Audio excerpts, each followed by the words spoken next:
ரெண்டு பேர் தங்கள் வீடுகளை கட்டுகிறார்கள். ஒருவன் புத்தி உள்ளவன், இன்னொருவன் புத்தி இல்லாதவன். புத்தி இல்லாதவன் தன்னுடைய வீட்டை மணலின் மேல் அஸ்திபாரம் போட்டு கட்டுகிறான். பெருங்காற்று அடிக்கிறது, பெருமழை சொரிகிறது. பெருவெள்ளம் வந்த வேளையில் அது அஸ்திவார ஸ்ட்ராங் இல்லாததுனால அது இடிந்து தரைமட்டமாகிறது. புத்தியுள்ளவனோ கண்மலையின் மேல் தன்னுடைய வீட்டை கட்டி எழுப்புகிறான். பெருங்காற்று அடிக்கிறது, பெருமழை சொரிகிறது. பெருவெள்ளம் வந்த வேளையில அந்த வீடை எந்த சேதமும் பண்ண முடியாம அது அந்த வீடு நிலைத்து நிற்கிறது. ஆம் தேவனுடைய பிள்ளைகளே, உங்களுடைய வாழ்க்கையில் கிறிஸ்துவாகிய கண்மலை மேல் உங்க குடும்ப வாழ்க்கை கட்டப்பட்டு இருக்கிறதா? உங்களுடைய ஆவிக்குரிய வாழ்க்கை கட்டப்பட்டு இருக்கிறதா?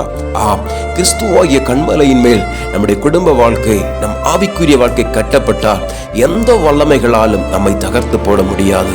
பிரச்சனைகள், போராட்டங்கள், கஷ்டங்கள், கண்ணீர் நிலைமைகள் இதெல்லாம் நம்முடைய வாழ்க்கையில் வர வேண்டியதுதான். நம்முடைய வாழ்க்கை ஆண்டவராக இயேசு கிறிஸ்துவோடு கட்டப்பட்டு இருந்தார். அந்த புத்தியுள்ளவன் கட்டின வீடை போல என்றைக்கும் நாம் நிலைத்திருப்போம். நம்மளை வீழ்த்து தள்ள எந்த வல்லமைகளாலும் முடியாது. ஆம், உங்களுடைய வாழ்க்கை ஆண்டவராகிய கிறிஸ்துவோடு கட்டப்பட்டிருக்கிறதா?